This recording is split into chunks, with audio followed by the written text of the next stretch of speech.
यार आराधना, बहुत ठंड लग रही है। चल ना किसी रेस्टोरेंट में चलकर सूप पीते हैं। ठंड तो मुझे भी लग रही है, पर मुझ जैसी चटाई पर सोने वाली किसी बड़े से रेस्टोरेंट में जाकर सूप नहीं पी सकती है। तुझसे किसने पैसे मांगे हैं? मेरे होते हुए भला तुझे पैसे देने की क्या जरूरत है? नहीं कनक, मेरे खाने पीने के पैसे तू दे। ये मुझे बिल्कुल अच्छा नहीं लगता है। क्या अच्छा नहीं लगता है? इतनी अमीर दोस्त तेरी। चल सूप पीकर आते हैं। नहीं कनक, कहाँ सोने के बेड पर सोने वाली तू और कहाँ चटाई पर सोने वाली मैं सोने के बेड पर सोने वाली? ये कब हुआ बहन? माना मुझे न्यू डिजाइनर बेड पसंद है, इसका मतलब ये नहीं कि मेरे पास सोने का बेड है। हम चटाई पर सोने वालों के लिए तो तेरी बेड सोने की बेड जैसी है। अरे तेरी, चुप कर और चल अपनी अमीर सहेली के साथ रेस्टोरेंट में सूप पीने। कनक आराधना के हाथों को पकड़ती है और उसे खींचते हुए पास के एक रेस्टोरेंट में आकर बैठ जाती है। कनक, ये रेस्टोरेंट तो मेरे घर से ज्यादा सुंदर है और यहाँ तो बिल्कुल ठंड नहीं है। पूरे रेस्टोरेंट में हीटर चल रहा है, इसीलिए जरा भी ठंड नहीं है। मेरे घर में सभी कांपते हुए रात भर चटाई पर सोते हैं और यहाँ बैठे रहने के लिए हीटर लगा है। कनक वेटर को बुलाती है। Yes ma'am, what would you like to have? कौन सा सूप पिएगी आराधना? आराधना मेन्यू चार्ट देखते हुए कहती है। यहाँ तो 700 से नीचे कोई सूप ही नहीं है और एक गिलास पानी 50 रुपए का है। इसीलिए तो सिर्फ मुझ जैसी अमीर ही इस रेस्टोरेंट में आती है। 2 बाउल मशरूम सूप लाओ। Okay ma'am, just wait for 10 minutes, thank you. इतना कहकर वेटर चला जाता है। ये क्या कनक, तूने 1200 रुपए वाला सूप मंगाया है? 1200 में हमारे घर का एक हफ्ते का राशन आ जाता है।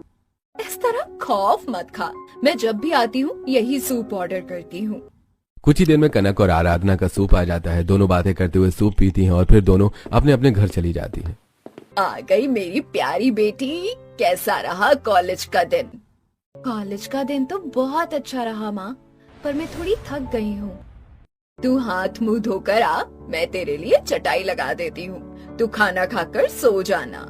आराधना ठंडे पानी से हाथ मुंह धोकर कांपती हुई अपने परिवार के साथ चटाई पर आकर बैठती है। कुसुम सभी को खाना परोसती है।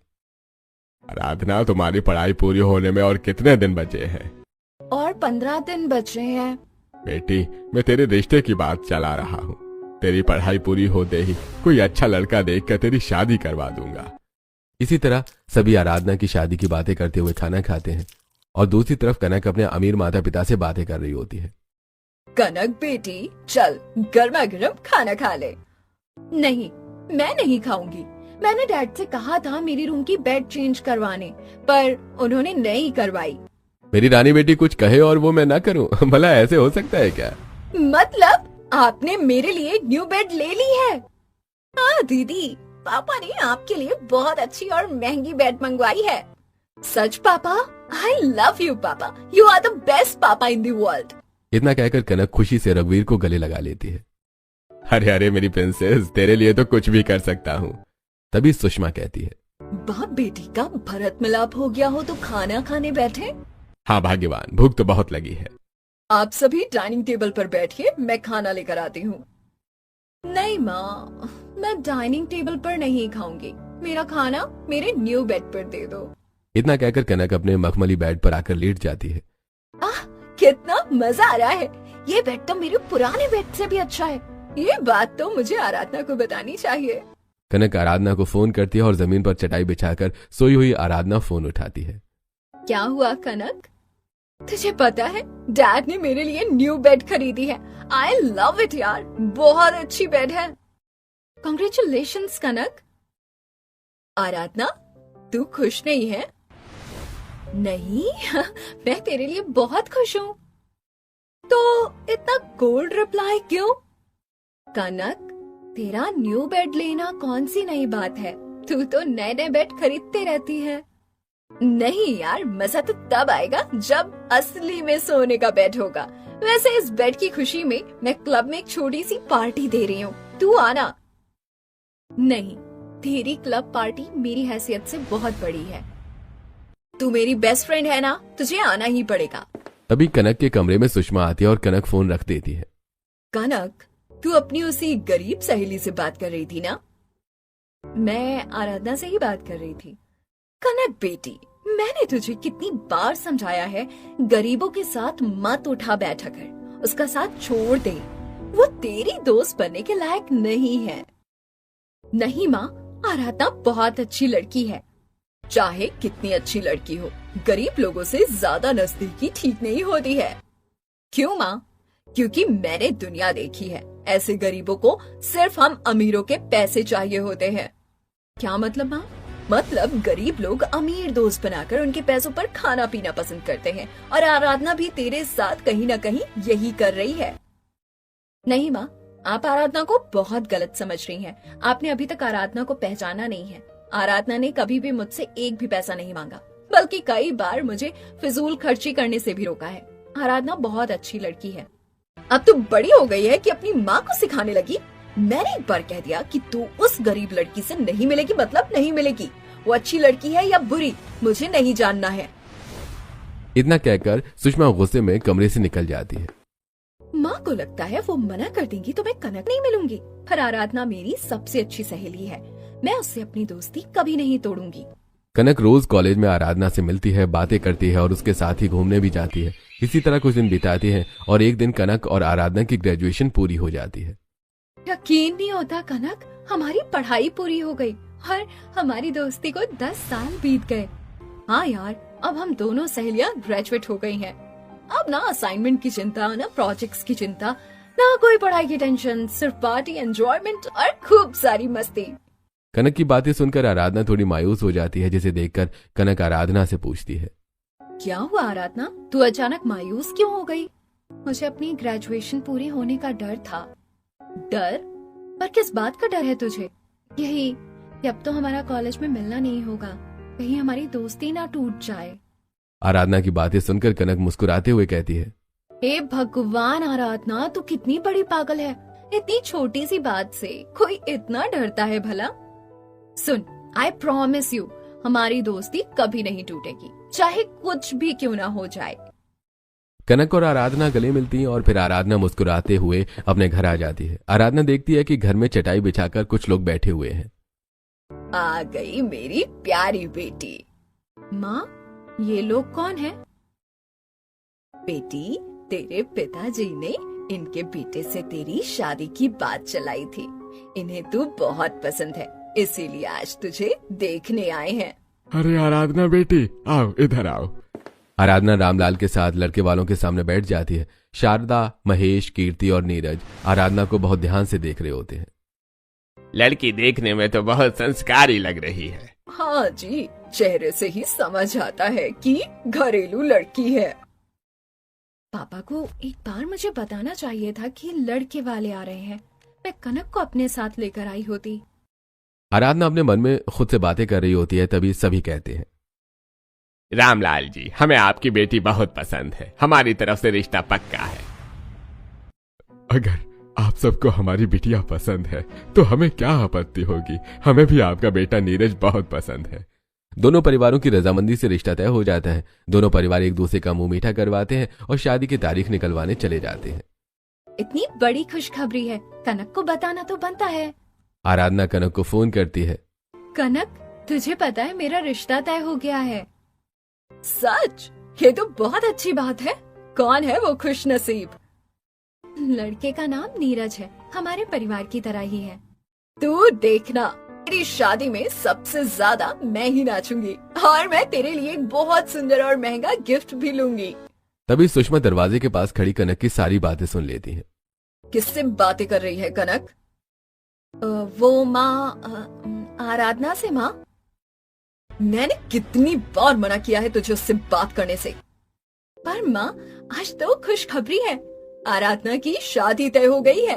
हे भगवान कनक, तू गलती से भी उस गरीब की शादी में मत जाना। अगर तू उस गरीब की शादी में गई तो वो लोग तुझे पूरा लूट लेंगे। बकवास मत करो माँ, मैं जरूर जाऊंगी। इतना कहकर कनक गुस्से में कमरे से निकल जाती है।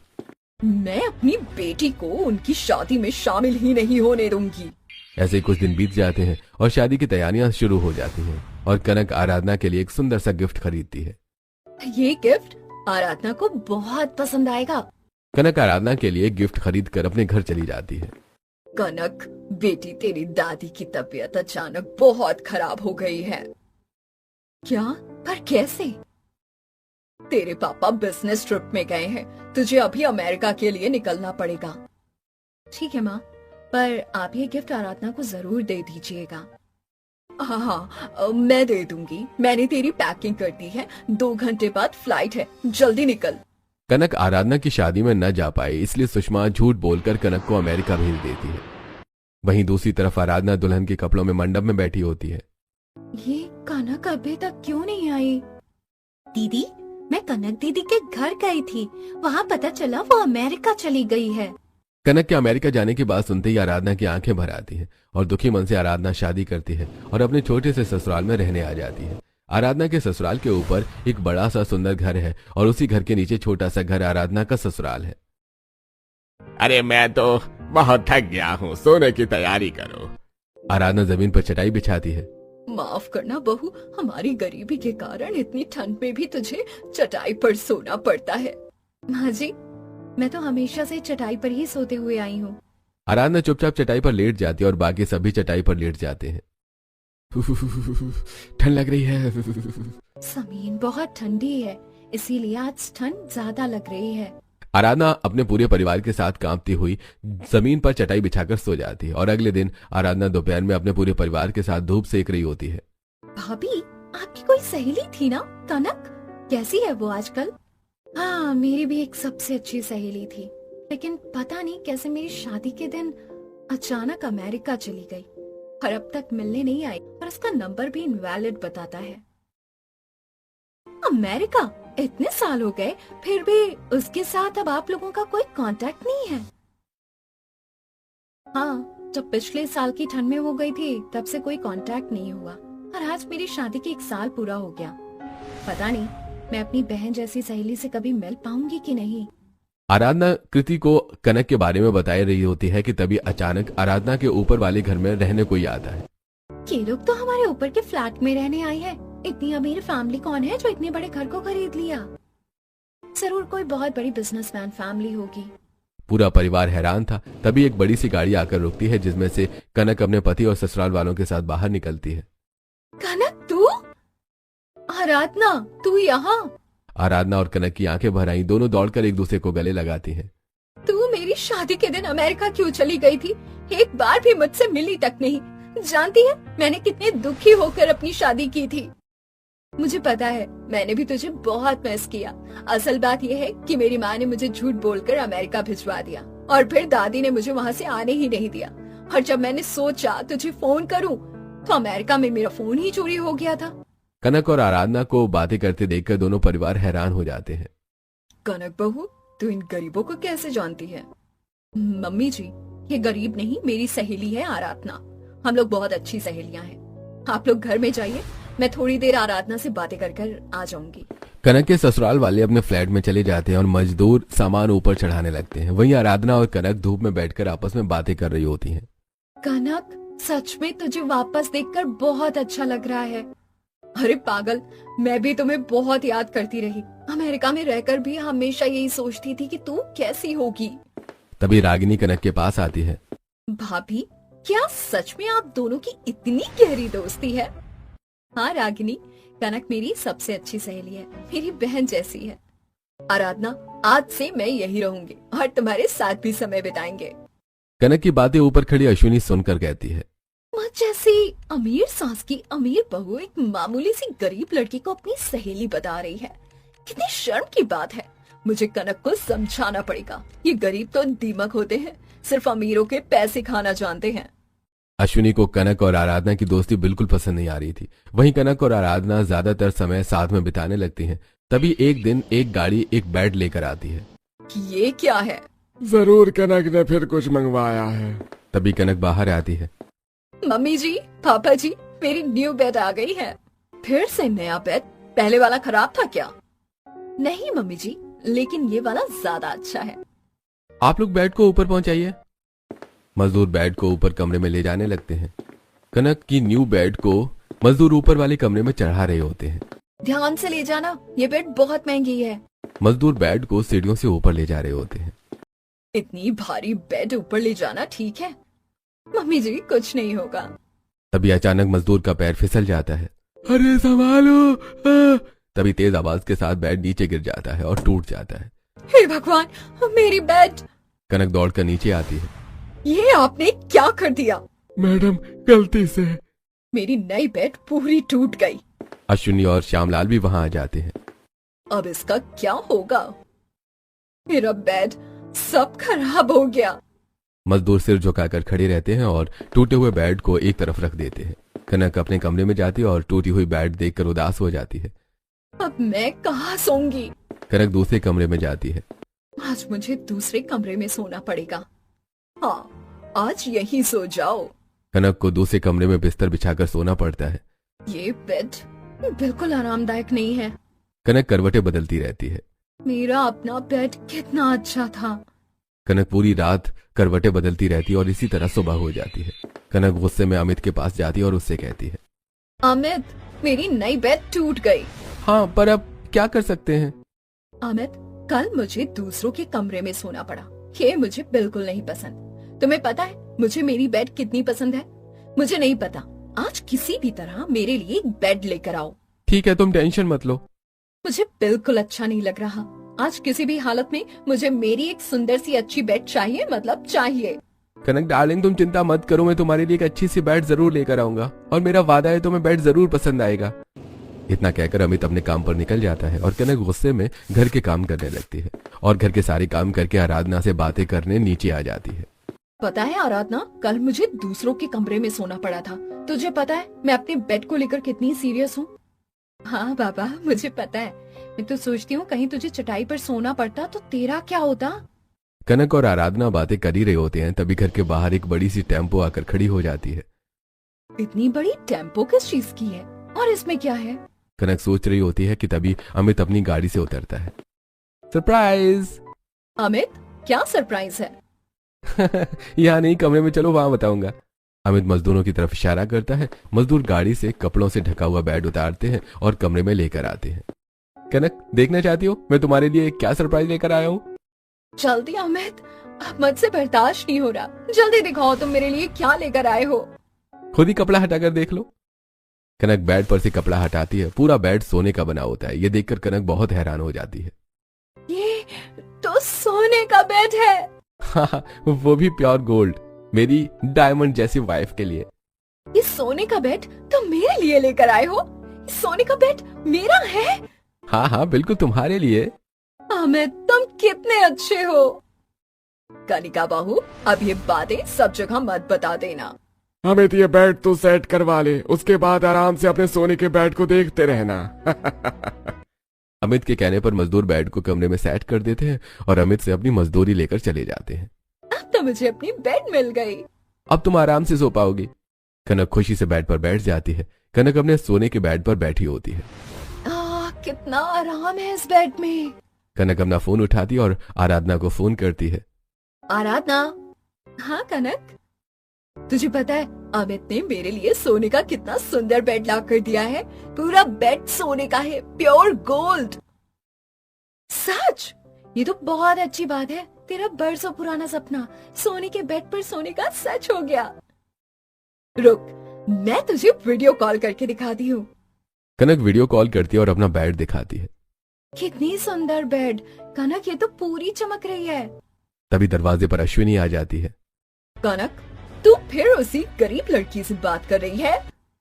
हाँ मम्मी जी, आराधना से। तुझे कितनी बार समझाया है गरीबों को अपनी सारी बातें मत बताया कर। पर वो मेरी सहेली है। सहेली हो या कुछ भी, उन्हें ये सब दिखाना ठीक नहीं। कनक फोन काट देती है। मम्मी जी, आराधना गलत लड़की नहीं है। वो बहुत अच्छी और ईमानदार लड़की है। मैं यहाँ तुम्हारी सहेली की ईमानदारी पूछने नहीं आई हूँ। मैं यहाँ तुम्हें ये बताने आई हूँ कि कल हमें एक बहुत बड़ी पार्टी में जाना है, तो समय पर तैयार हो जाना। और हमें आने में हो सकता है अगला दिन हो जाए, इसीलिए अच्छे से तैयार हो जाना। और ये बात अपनी सहेली को मत बता देना। इतना कहकर अश्विनी जाती है और कनक नीचे आराधना से मिलने चली जाती है।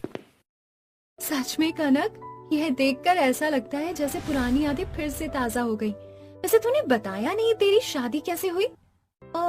मेरी तो लव मैरिज हुई है। अमेरिका में एक दिन मैं दादी का चेकअप कराने उन्हें अस्पताल लेकर गई थी, पर मुझे वहाँ कुछ समझ ही नहीं आ रहा था। तभी वहाँ पर अमित मुझे मिला। उसने मेरी बहुत हेल्प की और पूरा अमेरिका भी घुमाया। फिर वहीं हमारी दोस्ती हुई और एक दिन अमित ने मुझे प्रपोज कर दिया। फिर हम लोगों ने शादी कर ली और शादी के बाद डिसाइड किया कि हम वापस इंडिया जाकर रहेंगे। कनक और आराधना बातें कर ही रहे होते हैं कि तभी अश्विनी कनक को आवाज देकर ऊपर बुलाती है। क्या हुआ मम्मी जी? तुम कब से उस गरीब लड़की से बातें किए जा रही हो? हमारे खानदान में कोई गरीब लोगों से किसी तरह का रिश्ता नहीं रखता है। मम्मी जी, पर वो मेरी बहुत पुरानी सहेली है। हम दोनों पक्की सहेलियां हैं और आज 1 साल बाद वो मुझसे मिली है और आप कह रही हैं उससे बात मत करो। हाँ बहू, तुम्हारी सास बिल्कुल सही कह रही है। इन गरीबों की कोई जात नहीं होती है, जहाँ अमीर देखे नहीं बस लपक पड़ते हैं। मेरे ससुराल वाले तो बिल्कुल मेरी माँ की तरह बातें कर रहे हैं। आप लोग आराधना को गलत समझ रहे हैं। वो ऐसी लड़की नहीं है। कनक, आराधना चाहे जैसी भी लड़की हो, पर वो गरीब है। हमारे परिवार का गरीबों से कोई रिश्ता नहीं होता है। तुम भी आराधना से कभी बातचीत नहीं करोगी, ना ही उससे कोई रिश्ता रखोगी। इसी तरह अश्विनी और श्यामलाल कनक को आराधना के खिलाफ बहुत भड़काते हैं, पर कनक उनकी बातों पर ध्यान नहीं देती। अगले दिन अश्विनी, कनक और पूरा परिवार अच्छे से तैयार हो रहा होता है। आज हमें एक बड़ी पार्टी में जाना है। हाँ, सभी हमारे इमेज का पूरा ध्यान रखेंगे, कोई गड़बड़ नहीं होनी चाहिए। सभी लोग अपने महंगे महंगे कपड़े पहनकर तैयार होते हैं और एक बड़ी सी गाड़ी में पूरा परिवार बैठकर पार्टी के लिए निकल जाता है। देख भाई, पूरा घर खाली है, सही मौका है ऊपर वाले घर के सोने का बेड चुराने का। पर भाई, हम इतने बड़े बेड को चुराएंगे कैसे? अरे मैं सारे औजार लेकर आया हूँ, हम बेड को पुर्जों में खोल लेंगे और फिर लेकर भाग जाएंगे। तो फिर चल, आज एक हाथ मारेंगे और मालामाल हो जाएंगे। दोनों चोर चेहरे पर मास्क पहनते हैं। रात के अंधेरे का फायदा उठाकर कनक के कमरे में चले आते हैं। देख भाई, यही है, चल जल्दी काम पर लग जाते हैं। दोनों चोर बिना आवाज के चुपचाप सोने के बेड को पुर्जों में खोल लेते हैं और एक बोरे में भर लेते हैं और लेकर भाग जाते हैं। और अगली सुबह कनक अपने परिवार के साथ वापस आती है। पार्टी बहुत अच्छी थी, पर मैं बहुत थक गई हूँ। अब सोने जा रही हूँ अपने सोने के बेड पर। कनक मुस्कुराते हुए अपने कमरे में जाती है और हैरान होकर चिल्लाती है, हे भगवान, मेरा बेड कहाँ गया? कनक जोर से चिल्लाती है, मम्मी जी, पापा जी। कनक की आवाज सुनकर अश्विनी और श्यामलाल और बाकी सब दौड़कर कनक के पास आते हैं। क्या हुआ? मेरा सोने का बेड चोरी हो गया। चोरी? अश्विनी कुछ देर सोचकर कहती है, ये उन गरीबों का ही काम होगा। कनक, रात को तो घर में कोई नहीं था। नहीं, हम सब तो पार्टी में गए थे। नीचे रहने वाले लोग, यानी तेरी सहेली आराधना ने ही सोने का बेड चुराया है। सिर्फ उसे ही पता था सोने का बेड तेरे कमरे में है। नहीं, ऐसा नहीं हो सकता। हाँ बहू, वही लोग हो सकते हैं। नहीं, आराधना ऐसा नहीं कर सकती। कनक, तू बहुत सीधी है। ये काम उसी आराधना का ही है। अश्विनी और श्यामलाल कनक के कान भर देते हैं, जिससे नाराज कनक नीचे आराधना के करके बाहर आती है। आराधना, बाहर आ आराधना। कनक, क्या हुआ? इतनी जोर से क्यों चिल्ला रही है? मेरा सोने का बेड कहाँ है? क्या? कौन सा बेड? जो कल मैंने तुझे दिखाया था। कनक, मुझे क्या पता तेरा बेड कहाँ है? झूठ मत बोल, तूने ही मेरा बेड चुराया है। मैं क्यों चुराने लगी तेरा सोने का बेड? क्योंकि तू जलती थी। मुझसे मम्मी, सासू माँ सब यही कहते हैं, तुम गरीब दीमक ही होते हो। मौका मिला नहीं कि मेरा सोने का बेड चुरा लिया। कनक, मेरे ऊपर झूठा आरोप मत लगा, मैंने कुछ नहीं किया है। आराधना की आंखें भर आती हैं। आराधना, मुझे मेरे बेड बहुत पसंद है। चुपचाप मेरा बेड दे दे, मेरा पूरा शक तेरे ऊपर ही है। कनक, तेरा सोने का बेड मैंने नहीं चुराया है। तूने ही चुराया है। तू चटाई पर सो सो के परेशान हो गई थी। अब तू चाहती है सोने के बेड पर सोना। अगर तुझे सोने के बेड पर सोना ही था तो एक बार मुझसे कह दिया होता। अपनी गरीबी दिखाकर सोने के बेड को चुराने की क्या जरूरत थी? कनक की बातें सुनकर आराधना लड़खड़ा पड़ती है। आराधना के ससुराल वाले आराधना को संभालते हैं और कनक को समझने की कोशिश करते हैं। कनक, तुम भी मुझ पर शक कर रही हो? तूने भी मुझे गरीब मानकर मुझे चोर बना दिया। कनक और आराधना में जुबानी जंग छिड़ जाती है। तभी अमित पुलिस के साथ दोनों चोरों को पकड़कर लेकर आता है। कनक, आराधना ने कुछ नहीं किया है, उसे कुछ मत कहो। तुम्हारी सोने की बेड इन चोरों ने चुराई है। जा कनक, तेरी सोने की बेड मिल गई। अब आराम से सोने के बेड पर सो और आइंदा मुझे अपनी सहेली मत कहना। आराधना, मुझे माफ कर दे, मुझसे गलती हो गई, मैंने तुझ पर शक किया। नाराज तो मैं तुझसे कभी नहीं थी, पर दुख इस बात का है कि मेरी इतनी पुरानी सहेली ने मुझ पर चोरी का इल्जाम लगाया। मुझे माफ कर दे आराधना, मैंने तेरे ऊपर शक किया। मेरे सास ससुर ने तेरे खिलाफ मेरे कान भरे थे। कनक, मुझे तेरी तरह सोने के बेड पर सोने का कोई शौक नहीं है। मैं चटाई पर सोकर भी वही नींद लेती हूँ जो तू सोने के बेड पर सोकर लेती है। मुझे माफ कर दे आराधना, मैं सोने के बेड के लालच में अंधी हो गई थी, अपनी दोस्ती भूल बैठी थी। मुझे माफ कर दे मेरी प्यारी दोस्त। कनक अपनी गलती मानकर आराधना को गले लगा लेती है और आराधना भी कनक को माफ कर देती है।